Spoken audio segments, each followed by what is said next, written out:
बिस्मिल्लाहिर्रहमानिर्रहीम।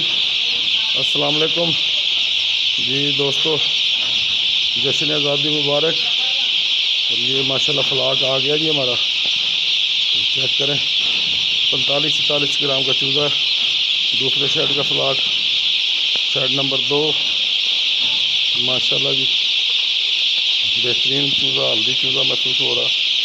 वज़न भी 45-46 में आ रही है, लेकिन बेसिकली ना वज़न के हिसाब से 40 से 43-44 ग्राम इसके दौरान आप चूज़ा लें, चूज़ा ग्रोथ करेगा। और 35-36 ग्राम तो हरगिज़ ना लें आप।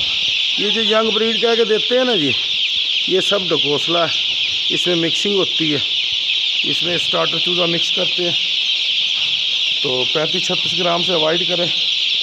इसमें जनाब बड़ी टेक्निकल मिक्सिंग होती है, और ये यंग ब्रीड आपको बूढ़ा कर देता है जी, लेकिन अपनी परफॉर्मेंस